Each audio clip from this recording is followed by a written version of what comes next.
오늘 말씀은 히브리서를 계속 보면서 이제 얼마 한 장을 남겨놓고 있는데 12장 끝자락에 오면서 이 성도들에게 주는 이 권면을 우리가 보기를 원합니다. 지난주 이 히브리서 12장의 말씀은 징계에 대한 이야기였습니다. 징계는 단순히 하나님께서 벌하고자 하심이 아니라 자녀로서 하나님의 일들을 가르치기 위함이었습니다. 그래서 자녀의 관계가 아니면 이 징계는 의미가 없고 하지 않는다라는 것이죠. 그리고 나아가서 주님의 상속자로서, 자녀로서 주님이 주시는 교육이자 훈련이다라는 것을 보았습니다. 그러면서 이어서 오늘 말씀에서 그 자녀들에게 이어하는 권면의 내용으로 이어가는 본문이 됩니다. 그러니까 이 하나님의 자녀가 된 자들에게 이 교육하고 권면할 때는 때로는 매우 날카롭고 때로는 매우 좀 강하게 느껴지기도 합니다.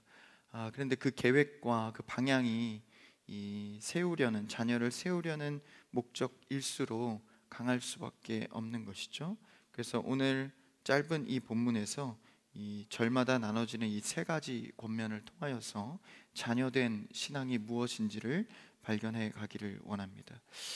히브리서는 이제 계속해서 이어지는 이 말씀의 배경은 이 히브리인들이 하나님의 말씀을 접하고 복음을 듣고 이제 그리스도인으로서 개종하면서 수많은 개인의 어려움 또 공동체적인 어려움을 겪으면서 흔들리는 가운데 다시 한번 그리스도의 복음을 정확히 하고자 하는 편지의 글입니다. 그래서 그 목적을 갖고 하는 권면 속에서 오늘 그 자녀들에게 복음을 받아든 그 자녀들에게 하는 그 강력한 권면이 우리에게 들려지는 권면이 되기를 바랍니다. 그 첫 절이 첫 번째 권면을 하고 있는데요. 한번 14절을 읽어볼까요? 14절 첫 절입니다. 네, 시작. 모든 사람과 더불어 화평함과 거룩함을 따르라. 이것이 없이는 아무도 주를 보지 못하리라. 이 권면 첫 번째 권면 속에서 주목되는 단어가 화평함과 거룩함입니다. 그냥 흔히 우리가 쭉 읽어갈 때는 화평과 거룩을 이루라는 것이구나 생각할 수 있지만 사실 원문의 그 목적어를 자세히 보면 주제가 조금은 다릅니다. 그러니까 우리가 읽기에는 한글로는 화평과 거룩을 이루어야 되는 것으로 보여지지만 여기서 더 중요한 목적어는 바로 모든 사람과 더불어입니다. 그래서 이 14절의 첫 번째 권면의 주제는 모든 사람과 더불어야 한다는 것을 주목해야 합니다. 이것은 하나님께서 성경 전반에 걸쳐서 신앙생활하는 자녀들에게 하나님 나라의 법칙에 신비한 가르침을 주고 있는 것이죠. 그러니까 우리의 신앙생활, 다시 말하면 우리의 신앙의 인생길은 모든 사람과 더불어, 다시 말하면 공동체에 대한 주제를 갖고 있습니다. 여러분, 신앙생활은 결코 혼자 하는 것이 아니라 공동체와 더불어 해야 합니다. 그래서 아예 하나님께서 예수 그리스도의 죽음을 통해서 부활을 통해서 이루는 결속력이 무엇이죠? 바로 교회입니다. 그것을 위해서 수많은 제자들과 순교자들이 교회를 위해서 죽었죠. 예수님과 같이. 그래서 결국 교회를 세움은 우리의 신앙의 주제가 공동체성이기 때문입니다. 그래서 그 공동체와 더불어 화평과 거룩함을 이루어야 한다는 권면을 하고 있는 것이죠. 그럴 때에 14절에 보시면 그 더불어의 은혜를 지켜 살아갈 때 주님을 볼 수 있다라는 것입니다. 역설로 말하죠. 그렇게 하지 않으면 주님을 보지 못한다. 다시 말하면 주님과 동행할 수 없다라는 것입니다. 주님은 우리에게 정확하게 가르쳐 주십니다. 두세 사람이 모인 곳이 내가 반드시 함께한다. 주의 이름으로 모이는 것은 공동체성을 말합니다. 그 공동체와 더불어 화목하고 화평하고 거룩을 이루지 못하면 주님도 그곳에 일하지 않는다라는 것이죠. 그래서 교회에서 아무리 열심히 봉사하고 예배하고 뜨겁게 눈물을 흘려 기도해도 우리 안에 공동체성의 화평을 이루지 못하면 주님이 일하시지 않는다라는 것이죠. 이 14절의 권면은 매우 강력한 권면입니다. 우리가 개인적으로 아무리 신앙을 잘 지켜도 서로 화목하거나 주 안에서 거룩함을 이루지 않는 것은 주님이 임하지 않는다는 권면입니다. 그러니까 아무리 그 반대도 마찬가지죠. 아무리 교회가 꼴 보기 싫고 또 내가 상처를 받고 사람이 지겨워도 우리는 이 안에서 신앙생활 해야 합니다. 그것이 성경적 방법이고 하나님의 가르침이다라는 것이죠. 교회에서 그런 일 얼마나 많습니까? 여러분 주변에도 한두 사람 정도는 교회에서 상처받아서 떠나 있는 사람, 아니면 아예 신앙을 저버린 사람은 심심치 않게 많이 보입니다. 혹은 이럴 바엔 혼자 신앙생활 하겠다 하면서, 요새 유튜브가 잘 돼 있죠. 그러다 보니까 그냥 혼자 신앙생활 하는 경우도 있습니다. 내가 반드시 알아야 할 것은, 혼자 신앙생활 하는 것은 성경의 방법이 아닙니다. 그래서 그러한 많은 사연들과 환경이 있지만 결국 그 끝의 목적은 그것을 이겨내고 다시 공동체성으로 나와야 합니다. 물론 그렇게 실족해서 시험 들어 마음이 어려서 혼자 있는 사람을 비판할 수는 없습니다. 그 마음의 사정이 얼마나 딱한 경우도 있고 어려움이 많겠습니까? 그를 위해 기도할 때는 그곳에 안주하지 않고 언젠간 때가 되면 공동체성에 다시 나와 주님을 만날 수 있도록 기도해야 하는 것이죠. 그래서 서로 더불어 화평과 거룩을 발견하지 못하면 주님을 볼 수 없다고 말씀해 주셨습니다. 여러분, 하나님을 일상에서 만나기를 원하십니까? 그럼 주의 자녀 공동체와 화평과 거룩을 이뤄가는 여러분 되기를 축복합니다. 안 되시면 이 밤 기도하십시오. 만약에 마음에 도저히 용납할 수 없는 영혼이 있다면 기도하셔야 합니다. 내가 저 영혼을 어떻게 생각하고 품을 것인가? 그래서 공동체의 방법은 하나님 나라의 법칙입니다. 그래서 하나님의 방법은 모이는 곳에 있기 때문에 모이는 것을 통해서 먼저 1차적으로 이루어지는 것이죠. 그래서 예수님이 사역하실 때도 뭐 먼저 하셨죠? 제자들을 모으셨습니다. 혼자 일하시지 않고 심지어는 그 제자들에게 너희는 나보다 더 큰 일을 하리라라고 말씀하셨죠. 그래서 예수님은 그 모임에 하나님 나라의 비밀이 있다는 것을 충분히 알려주셨습니다. 그럼 모이는 것으로 끝나는 것이 아니라 바로 화평과 거룩을 이뤄가는 것이죠. 그래서 하나님과 내가 화평을 이뤘다면, 그리스도를 통해서 하나님과 거룩을 이뤘다면 반드시 그 다음 스텝이 공동체, 이웃을 향한 태도입니다. 그게 달라져 가는 것이죠. 저도 성향상 개인주의적인 성향이 강하고 여럿이 있는 것보다 혼자 있는 것을 더 좋아하는 성격이어서 처음에 사역해서 소명받기 전에는 좀 이렇게 여럿 있는 것을 좀 불편해했습니다. 그래서 저는 학창 시절도 이제 몇 사람, 두세 사람 이걸 좋아했어요. 그래서 많이 있으면 피로해하고 그런 성향이었는데, 하나님께서 로마서 말씀을 통해서 소명을 주셨을 때 완전히 바꿔놓은 것은 영혼에 대한 마음, 영혼을 사랑하는 마음을 주셨을 때 그런 나의 성격과 나의 성향을 뛰어넘어 보게 되는 세계를 발견하게 되었죠. 그렇다는 것은 하나님의 방법은 개인의 마음이나 조그마한 어떤 생각들에 있지 않고, 하나님의 방법은 공동체를 향하여서 뻗어 나아가게 되어 있다라는 것입니다. 그래서 우리가 이 교회에서 서로 간의 화평을 이루고 거룩을 이루는 것은 하나님의 권면입니다. 그래서 우리가 교회 안에서 서로 섬기는 모습, 말씀을 듣는 것, 여러분 지금 말씀을 듣는 것도 뭐 물론 물리적으로는 저만 말하고 있지만 사실 전체가 함께 공동체가 공유하고 서로 고백하는 장면입니다. 예배를 통해서 우리는 지금 영적으로 친해지고 있는 것이죠. 할렐루야. 우리는 지금 친해지고 있는 겁니다. 같은 말씀 안에서, 주 안에서 말씀을 듣고 있지 않습니까? 그리고 예배가 끝나고 나서 얼굴을 보면서 인사하고 악수 한번 하는 것, 같은 찬양의 고백을 서로 부르면서 내가 입으로 고백하지만 귀로도 다른 사람의 고백을 듣는 것, 신앙 고백 사도신경하고 주기도문 하는 것, 공동의 고백을 내 귀로 듣고 입으로 고백하는 것, 목장의 자리, 식사의 자리에서 서로의 은혜를 나누는 것, 이 모든 것은 공동체가 화평과 거룩을 이뤄서 하나님이 그곳에 거하게 하기 위함입니다. 우리가 이런 일들을 하지 않는다면 하나님도 일하시지 않는다라고 분명히 말씀해 주고 있죠. 이것이 바로 첫 번째 우리에게 권하는 더불어의 은혜입니다. 그래서 여러분 교회 안에서 좋은 일, 즐거운 일을 할 때는 생각나는 영혼들이 있어야 합니다. 맛있는 거 먹을 때도 생각나는 영혼이 있어야 합니다.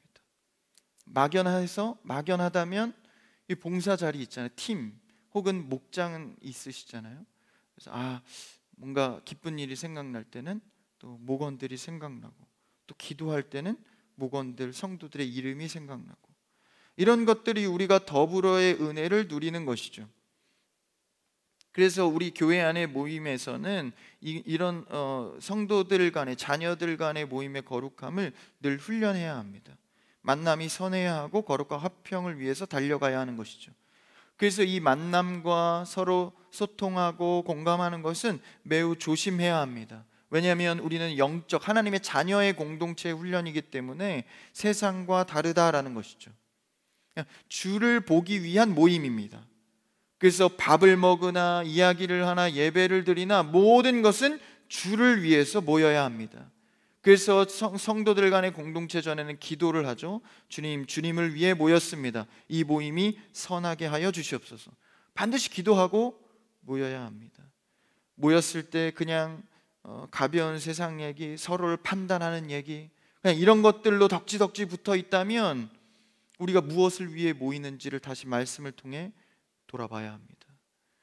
주님이 우리의 대화 속에, 주님이 나의 봉사팀 속에 거할 수 있는 모임인가? 여러분, 화평과 거룩을 회복하고 이뤄가는 여러분 되기를 축복합니다.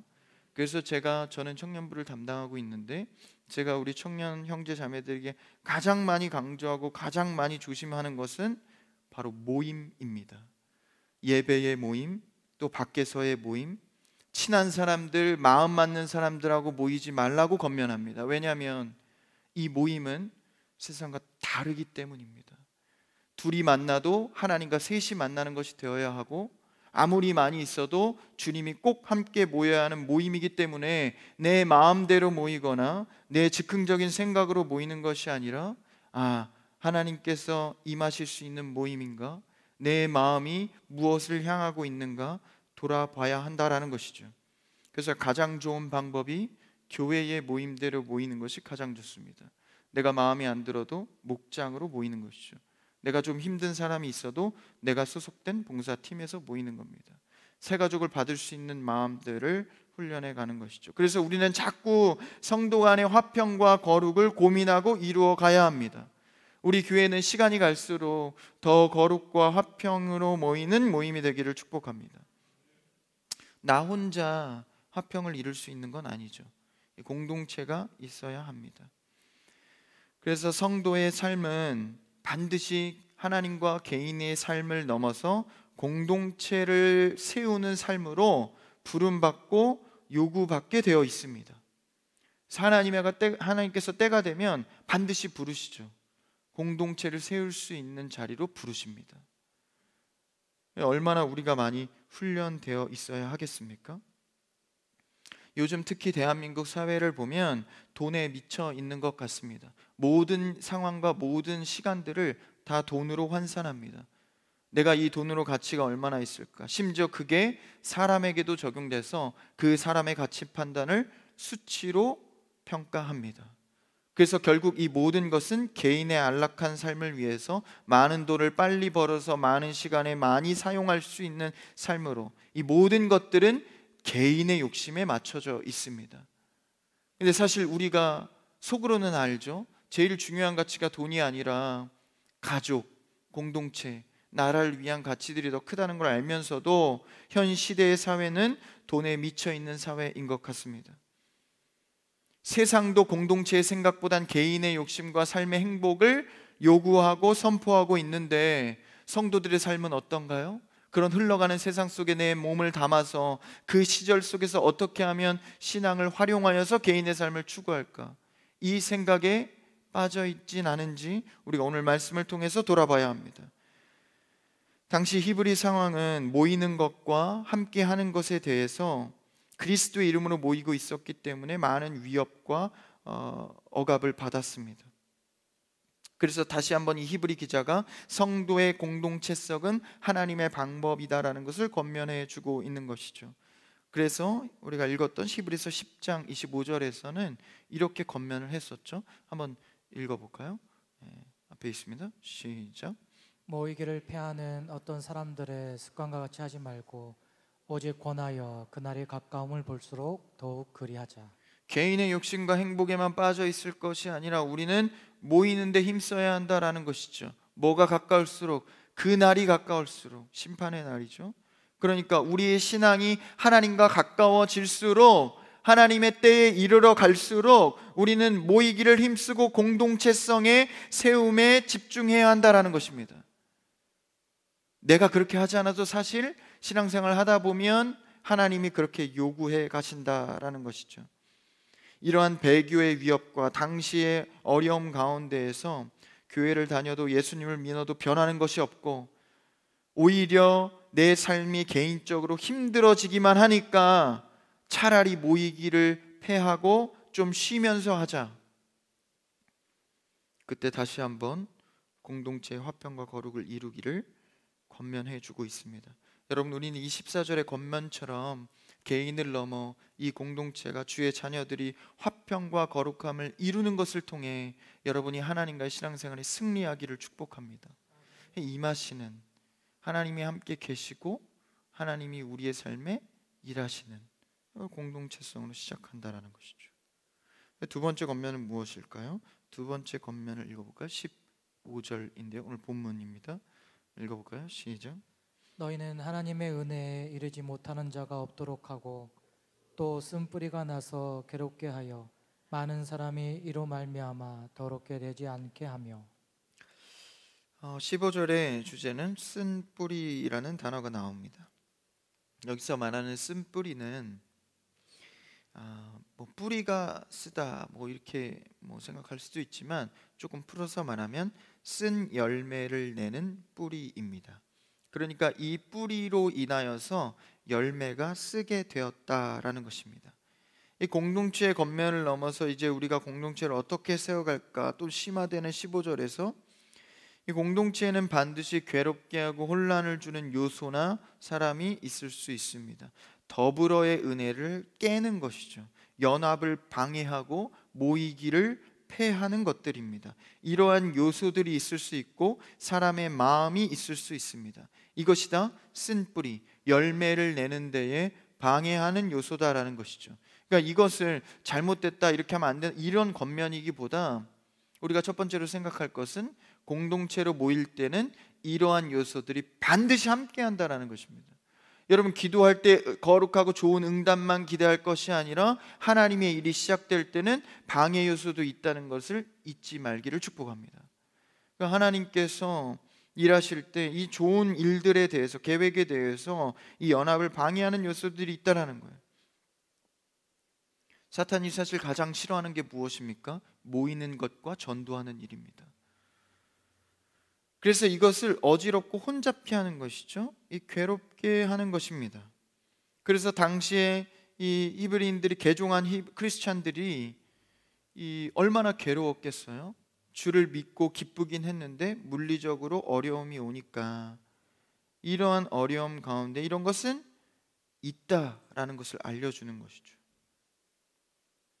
그러면 이 가장 이 괴롭게 하고 어지럽게 하는 요소가 무엇이었을까요? 이 쓴뿌리라는 표현은 이 신명기에서도 나오는데, 한번 신명기 29장 18절을 읽어볼까요? 앞에 있습니다. 한번 띄워주세요. 신명기 말씀입니다. 안 되나요? 네, 나왔습니다. 같이요. 시작. 너희 중에 남자나 여자나 가족이나 지파나 오늘 그 마음이 우리 하나님 여호와를 떠나서 그 모든 민족의 신들에게 가서 섬길까 염려하며 독초와 쑥의 뿌리가 너희 중에 생겨서. 저 독초와 쑥의 뿌리를 표현한 것이 앞에 나와 있죠. 바로 다른 신들에 대한, 바로 우상 숭배를 말합니다. 이스라엘 백성들이 이제 모세를 통해서 애굽에서 나와서 가나안 땅으로 가는데, 가나안 땅에 갈 때 모세는 들어가지 못했죠. 그 다음 세대인 여호수아가 다음 세대를 이끌고 가나안 땅에 들어갑니다. 그때 들어갈 때 했던 권면이 바로 신명기 말씀인데, 이 쑥의 뿌리, 바로 우상에 대한 문제를 언급하고 있는 것입니다. 그러니까 우리가 이제 하나님의 약속의 땅에 들어가서 하나님을 경배하며 살아갈 텐데, 그 속에 공존하는 것이 바로 그 안에 있던 7 족속들. 그러니까 당시에는 한 족속에 섬기는 신들이 있었습니다. 7 신들에 대한 우상과 문화가 구축되어 있었기 때문에 그 속에 가서 그 우상을 만날 때 어떻게 해야 하는지에 대해서 권면하고 있는 것이죠.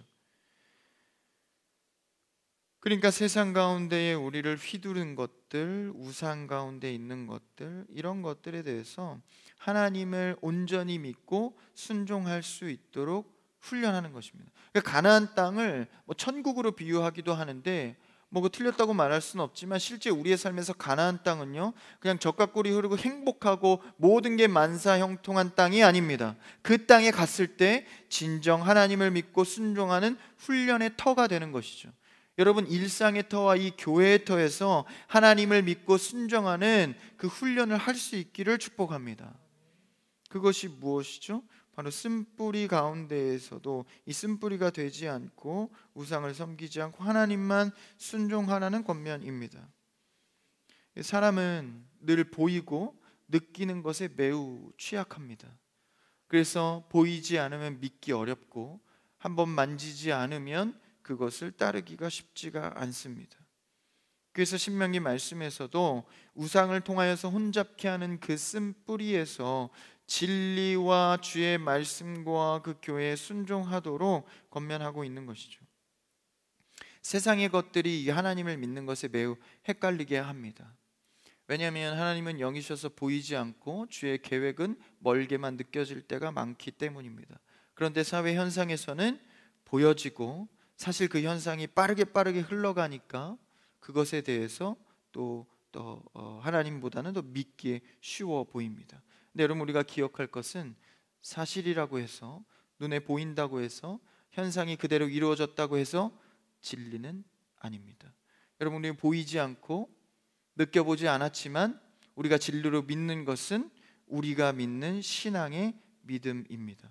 그래서 예수님께서도 보지 않고 믿는 믿음이 귀하다라고 말씀해 주셨죠.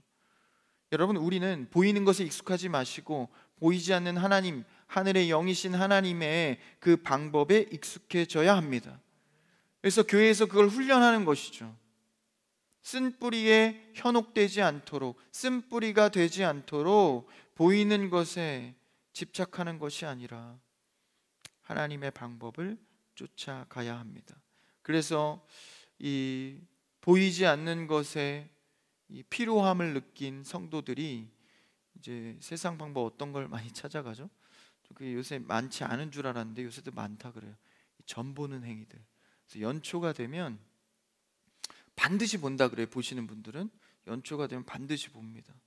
가서 이제 올 해가 내가 어떻게 살아야 될지, 그러니까 어떻게 내가 마음을 먹고 살아야 할지, 무엇을 해야 할지 그 결정을 이 점집에 가서 하는 거예요. 그거를 200% 신뢰합니다. 그 점 보시는 분들 주변에 많을 거예요. 대화해 보시면 굉장히 놀라요. 우리보다 믿음이 좋거든요. 완벽하게 그걸 믿고 그대로 행합니다. 안 됐으면 안 된 것에 대한 이유가 있을 거야. 되면 참 용하다. 마치 우리의 믿음과 흡사하지 않습니까? 그 정도로 이것에 의지하는 그것을 보면 예수님은 왜 안 믿지? 뭐 이런 생각을 해보기도 합니다.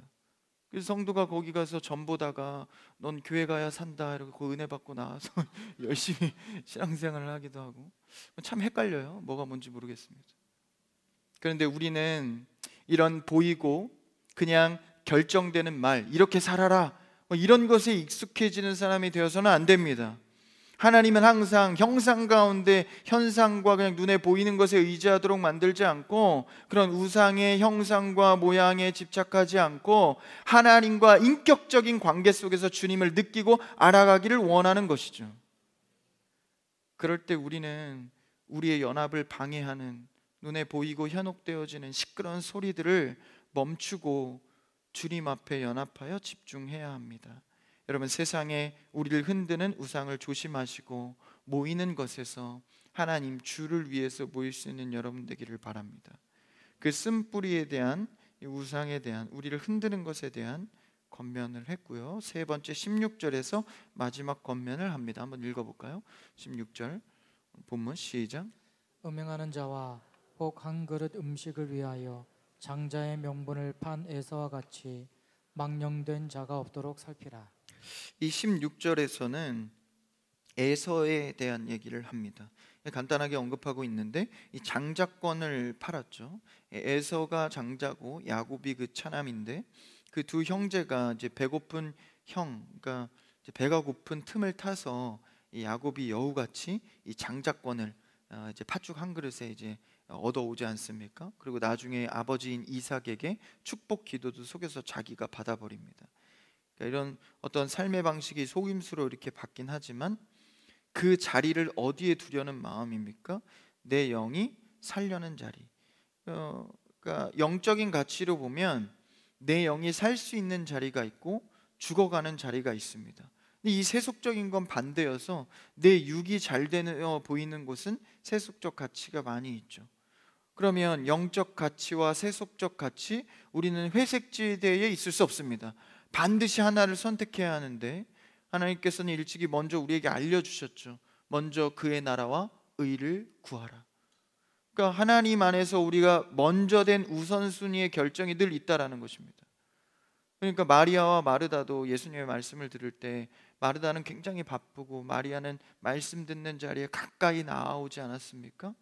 마르다가 음식을 준비한 건 쓸데없는 겁니까? 쓸데없는 건 아니죠. 그런데 우선순위가 있다라는 것입니다. 교회 안에서도 뭐 다 봉사 안 하고 그냥 말씀만 듣고 교회에서 예배만 드린다면 이 교회가 어떻게 되겠습니까? 봉사하는 자리, 뭐 청소하는 자리, 차량 운행, 뭐 음식을 만드는 자리, 모든 자리를 그냥 다 폐하라는 것이 아니라 우선순위가 있다라는 것입니다. 여러분, 하나님을 예배하고 찬양하는 우선의 자리에 먼저 하는 여러분들을 축복합니다. 그래서 어떤 일이든지 이 영적 가치가 먼저 되어야 한다라는 것이죠. 세상 속에서도 여러 가지 일, 여러분이 책임감을 갖고 해야 될 일을 열심히 해야 합니다. 그런데 우선되어지는 가치를 버리고 하는 것은 다르다라는 것이죠. 그래서 예수님은 마리아에게 뭐라고 평가하셨죠? 좋은 편을 택하였다. 여러분, 주 안에서 좋은 편을 먼저 택하는 여러분들을 축복합니다. 가치의 우선순위가 영적인 세계에서 결정할 수 있어야 한다라는 것입니다. 그래서 우리는 어떤 가치의 우선을 놓고 살아가는지 다시 한번 돌아보고 생각해 봐야 합니다. 이번에 선거가 있었죠. 그래서 엊그제 이제 수요일날 선거를 하지 않았습니까? 이제 제가 목사님께 들은 얘기인데 이 투표용지 하나에 선거에 수많은 돈이 이렇게 많이 흘렀잖아요. 뭐 수조 원의 돈이 흘렀을 것 같은데 그 가치로 환산해서 개인에게 투표용지로 다시 돌아올 때 그 투표용지의 가치는 6천만 원 정도라고 합니다. 여러분, 6천만 원 정도를 행사하고 오셨죠? 그 가치가 그렇게 환산된다는 거예요. 매우 흥미롭더라고요. 그래서 그 얘기를 듣고 제가 한 청년 자매에게 전화를 했어요. 그 소식을 전했습니다. 투표했니? 그래서 6천만 원어치래. 그래서 만약에 이 6천만 원을 우리에게 주고 투표를 이제 할지 말지를 결정한다면 6천만 원 받을래, 투표할래? 전사님, 당연히 6천만 원이죠. 제가 혼자 살지 않습니까? 저도 흔들리더라고요. 그래서 그래, 나도 6천만 원이야. 그러고 끊었습니다. 그랬는데 마음이 너무 불편하더라고요. 내가 그런 돈의 가치로 사는 사람은 아닌데 순간 제가 흔들렸던 거예요. 주일에 오면 다시 정정해야겠다. 우리 회개하고 그러지 말자. 뭐 이런 생각을 해봤습니다. 그러니까 우리의 삶의 방식은 나도 모르게 우선순위의 가치가 나도 모르게 결정되어지고 있는지 모릅니다. 그래서 정신을 차리고 이 말씀의 겉면을 내 1순위로 생각하여 늘 우리가 훈련하지 않으면 나도 모르게 세상에 흘러가는 우선순위에 빠질 수 있다라는 것이죠. 그래서 우리는 한 번 좋은 편을 택한 것으로 그냥 안주하는 것이 아니라 매일의 삶의 작은 갈등의 문제 속에서 늘 좋은 편을 택해야 합니다. 무엇이 나의 영적인 삶을 지켜줄 것인가? 과연 돈일까요? 과연 수많은 인간관계일까요? 여러분이 다시 한번 영적인 가치로 좋은 편이 무엇인지를 생각해 봐야 합니다. 그래서 하나님의 자녀 그리스도인으로서 영적 가치를 갖고 사는 인생, 그것이 하나님 안에서의 자녀의 참된 모습이다라는 것이죠. 그래서 예수님의 제자들은 모두 순교할 수 있었고 교회를 위해 목숨을 바칠 수 있었습니다. 왜냐하면 좋은 편을 늘 선택했던 자들이기 때문입니다. 그래서 우리는 항상 내 마음의 첫 번째 자리는 하나님께 내어 드려야 합니다. 그래서 일주일의 첫날인 일요일, 주일날 우리는 뭐 하죠? 주 앞에 나와 예배를 드립니다. 그리고 예물을 정성스럽게 첫 예물을 주님께 드리죠. 이것이 바로 이 행위를 통해서 고백하고 있는 겁니다. 주님, 내 자리의 첫 번째는 주님입니다. 여러분, 이 자리를 놓치지 않기를 바랍니다. 이 소중한 가치를 잡을 때, 먼저 그의 나라와 의를 구할 때 주님은 우리를 홀로 두지 않고 그 자리에서 하나님이 나와 더불어 일하시기 시작하는 것이죠. 그러니까 우리는 늘 하나님을 경배하는 예배의 자리에 우선의 가치를 두어야 합니다. 그래서 이 히브리인들이 모이기를 패하고 세상의 두려움 가운데 흩어져 있을 때 다시 모이기를 권하면서 이 영적인 가치가 얼마나 큰지를 알려주고 있는 것입니다. 그래서 장자의 명분을 판 에서와 같이 하지 말고, 이런 망령된 세속적 가치의 나쁜 편에 자신을 두지 말고 거룩하고 좋은 편에 두기를 권하고 있습니다. 여러분, 우리 이 말씀을 통하여서 이것은 단순히 누구에게나 말하는 권면이 아니라 예수 그리스도를 택한 우리 자녀에게 하는 권면입니다. 아버지의 권면을 따르는 자녀의 모습이 가장 자연스럽고 합당하듯이 우리도 하나님의 백성 자녀가 되었으니 그분의 말씀을 따라 사는 여러분이 되기를 바랍니다. 개인의 욕심과 개인의 생각에 막혀 있지 않고 이제는 영적인 시각을 열어 더불어의 은혜 속에서 공동체를 사랑하고 공동체를 화평하게 하는 길로 주님과 날마다 살아갈 수 있는 여러분이 되기를 축복합니다.